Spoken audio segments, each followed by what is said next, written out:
El siguiente paso era dibujar el circuito equivalente eléctrico. ¿Cómo se va a dibujar? Muy bien. Antes que nada, recordemos que una bobina se comporta como un imán.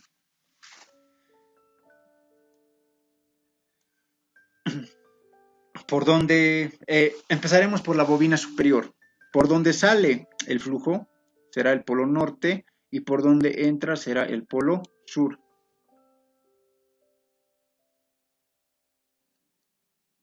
Si es norte, positivo. Si es sur, negativo. Esto nos sirve para nuestras fuentes. En la bobina inferior, por donde sale el flujo es el polo norte. Por donde entra el flujo es el polo sur. Si es norte, positivo, y si es sur, es negativo. Empecemos por dibujar nuestras fuentes. Esta fuente es esta bobina.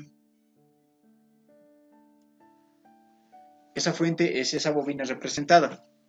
Observen que yo respeto los signos que he encontrado. Aquí veo positivo, pongo positivo.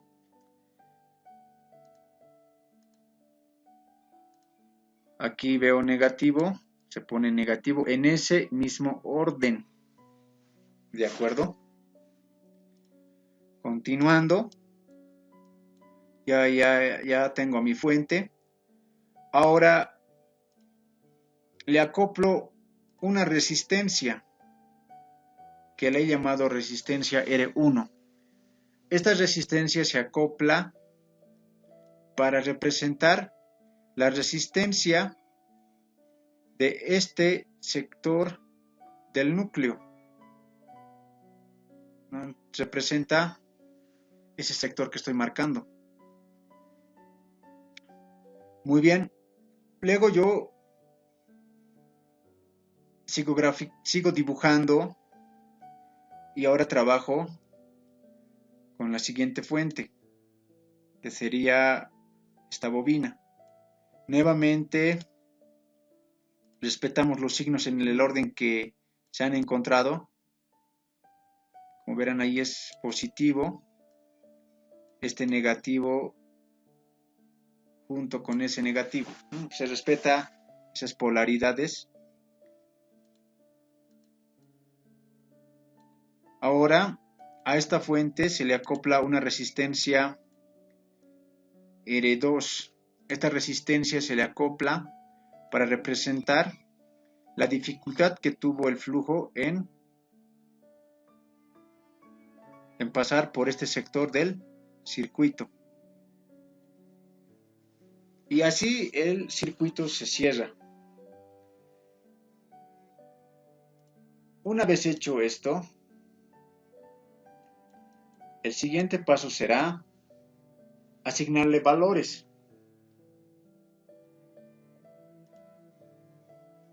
Nuestra fuente adquiere el valor de 4 por n por 4 y porque mi bobina tiene 4 veces n mayúscula vueltas,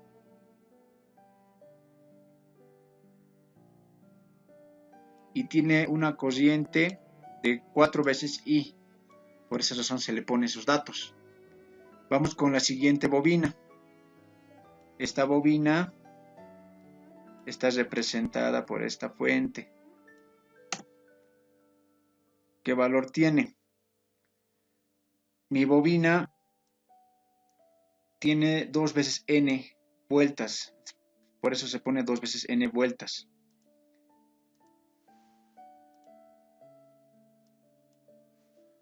Mi bobina tiene 2 veces I de corriente.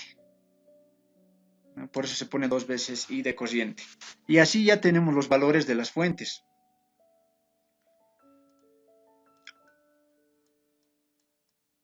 Ahora pasemos a las resistencias. Las resistencias en un circuito magnético tienen el nombre de reluctancias. reluctancias. ¿Cómo se han puesto los datos? Esta resistencia, esa resistencia, vamos a borrar un poco, ya. Esa resistencia representa la dificultad que tuvo el flujo en atravesar este sector del circuito. Ese sector del circuito tiene una permeabilidad U, por eso se le reemplaza U. Tiene un área transversal A mayúscula, longitud media. Longitud media, entendemos como longitud media al arco subtendido en ese sector. ¿A qué me refiero? Esto es la longitud media. El arco. Esa longitud de arco. ¿A qué es igual esa longitud de arco?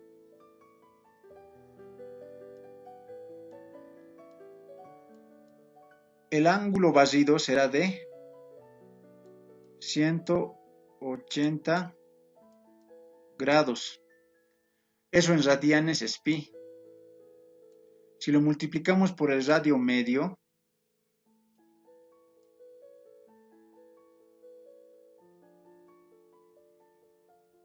nos va a dar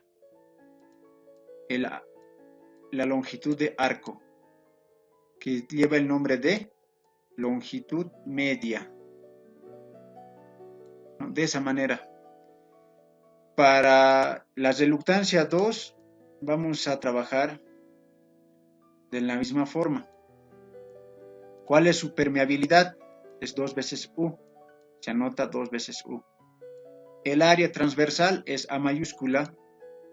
Colocamos A mayúscula. La longitud media es este arco, esta longitud de arco. Lo calculamos nuevamente de la siguiente forma.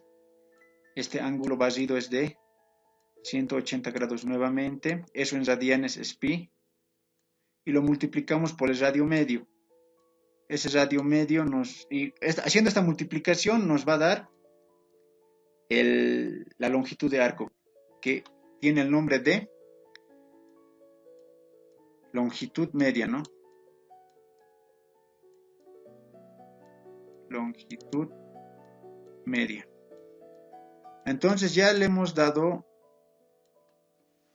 valores a las reluctancias y a nuestras fuentes. Ahora lo que sigue es establecer ecuaciones. Volvemos a traer nuestro circuito con nuestros datos.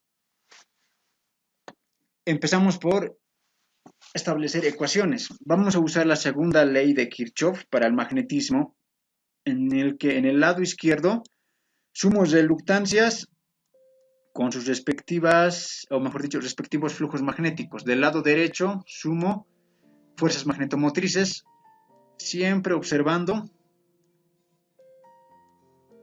la salida en las fuentes. Eso recordemos. Para empezar, como ustedes recordarán, en este circuito existe un flujo horario y existe un flujo antihorario. ¿Cuál flujo voy a escoger? Porque tengo que trabajar con alguna dirección. Entonces yo voy a suponer que mi flujo resultante va a ser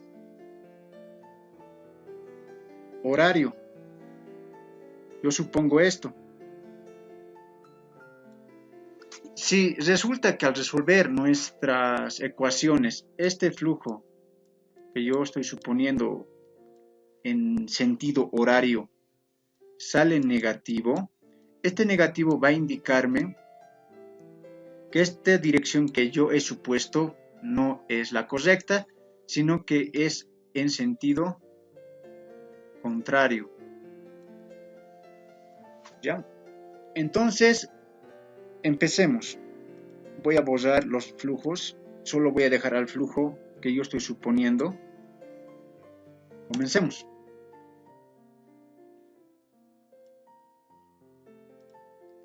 Resistencia R1. ¿Qué flujo atraviesa esa resistencia? Mi flujo magnético sub M. Mi flujo sigue viajando en sentido horario aquí. Resistencia R2. ¿Qué flujo lo atraviesa? Mi flujo magnético sub M. Ya no tengo más resistencias, no puedo sumar más cosas. Paso al lado derecho. Aquí sí tenemos que tener un poco de cuidado. Entonces empecemos. Yo estoy suponiendo una dirección de flujo resultante en sentido horario. Observen este flujo que yo estoy suponiendo. ¿Por qué polo ha salido en esta fuente? Por el positivo. Por eso pongo positivo. 4 por 4, 16. Se trata entonces de esa fuente. Mi flujo sigue viajando.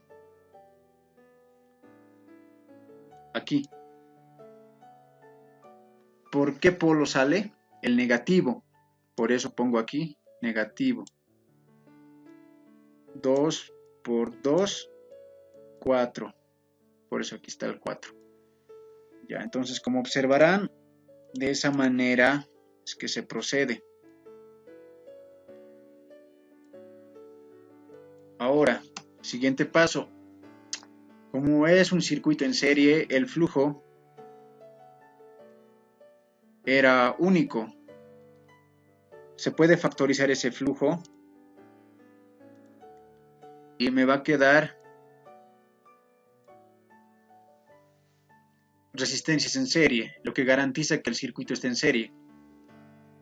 Del lado derecho hago operaciones, me sale que es 2 veces NI. Continúo. Como ya sé el valor de cada reluctancia, simplemente reemplazamos cada reluctancia. Factorizo lo que términos semejantes, hago operaciones y mi resultado arroja este flujo. Como podrán ver, este flujo es positivo, no hay ningún signo negativo.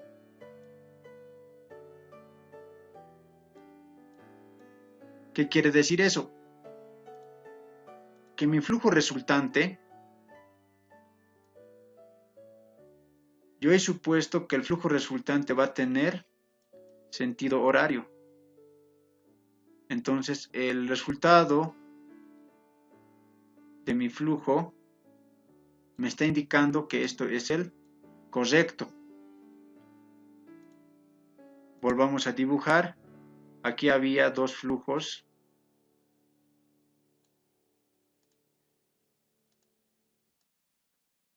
Que se estaban restando. Entonces, este flujo resultante, el que está pintado con verde, la dirección de cuál de estos flujos ha adquirido. Como podrán ver, ha adquirido la dirección del flujo pintado de rojo. Entonces, esta fuente genera, mejor dicho, esta fuente y su resistencia están generando el flujo de mayor valor. Entonces aquí podemos poner que el flujo de este es el mayor. Por ende, este flujo de esta fuente, combinado con su resistencia, nos da un flujo de menor valor.